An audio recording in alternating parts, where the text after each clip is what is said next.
des décisions de souveraineté importantes, certainement, pour rendre dynamique notre économie et rendre surtout utile les différentes dettes. Oui, mais moi, j'aimerais déjà revenir sur la dette. J'ai entendu plein de choses avec lesquelles je ne suis pas nécessairement en accord. Mais très rapidement, il faut qu'on sorte de cette partie-là. Non, à observer de très près, c'est le propre de tous les grands économistes d'Afrique subsaharienne. C'est-à-dire qu'on vous explique que la dette, en fait, ce n'est pas un problème. Ce qui importe, c'est l'utilisation de la dette. Pour vous, il n'y a pas de dette sale et de dette propre. Oui, la dette, c'est la dette. Parce qu'en définitive, ce sont les générations futures qui payent. C'est elles qu'on emprisonne.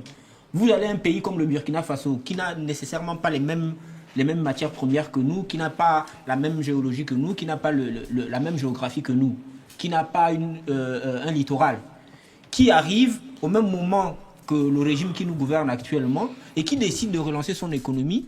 Elle a trouvé, elle aussi, une dette. Enfin, du moins, les militaires là-bas aussi ont trouvé une dette. Mais qu'est-ce qu'ils ont décidé de faire?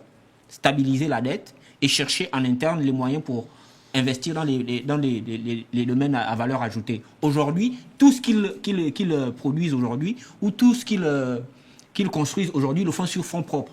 C'est des magiciens. Non, c'est un choix. C'est une orientation qu'on fait. Mais comme à la tête de notre pays, les gens sont boulimiques d'argent. Ils veulent absolument avoir l'argent à tout va. C'est-à-dire qu'on est tellement gourmand qu'on ne comprend pas ce que ça veut dire récession. Regardez, on parle de récession aujourd'hui. C'est le bas peuple à qui on demande de faire des efforts, mais ceux qui gouvernent. On a augmenté les salaires des membres du Parlement, on a augmenté les salaires à la présidence, on a augmenté les salaires un peu partout. Tous roulent en VX dernière génération. Tous ceux qui sont venus avec les militaires, qui n'étaient pas nécessairement millionnaires, sont devenus finalement des milliardaires. Au bout de 2 ans de gouvernance. Vous pensez que la dette a servi à quoi? Monsieur, mais les éléments de preuve sont là. Sortez juste, vous mettez là à midi, vous regardez tous les contextes qui passent là. Vous allez se dire qu'il est devenu milliardaire. Non, mais ce que je veux vous dire, c'est que vous avez dit qu'on va être plus sérieux. La preuve, on se retrouve avec près de 8 000 milliards en 2 ans. Alors qu'on nous dit avoir consacré 3 000 milliards pour rembourser une dette qui était déjà à 7 000 milliards. Vous me justifiez ça comment, plus qu'on ne voit aucun investissement? Alors réalisez justement sur le rachat de ces entreprises-là. Assala Énergie, Société des magasins de pétrole d'Afrique, le rachat de Tuol, Oil, de la SNBG. J'ai envie d'applaudir tout ça. J'ai envie d'applaudir tout ça.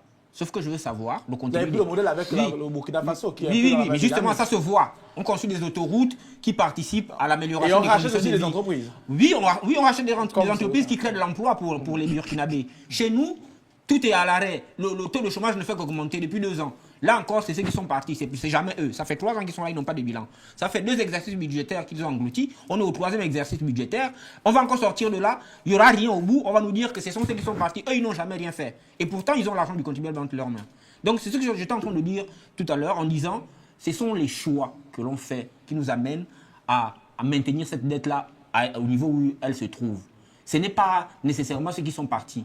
Parce que quand ils sont arrivés et qu'ils avaient 3 000 milliards à consacrer au remboursement de la dette, mais ces 3 000 milliards, on aurait pu les investir en interne, dans des secteurs à valeur ajoutée, pour dire on peut repousser l'échéancier de paiement de nos dettes, c'est pas grave, mais pour l'instant, ce qu'on veut, c'est stabiliser notre dette et travailler à ce qu'elle baisse au fur et à mesure. Parce que la priorité, c'était d'abord de nourrir les Gabonais. C'était d'abord de remettre du travail entre les mains des Gabonais. Ce n'était pas nécessairement leur donner de l'argent pour réemprunter derrière, ça n'a aucun sens. Sachant que cet argent a été utilisé dans les mêmes formats que dans le régime renversé. Où était l'utilité d'aller faire ça?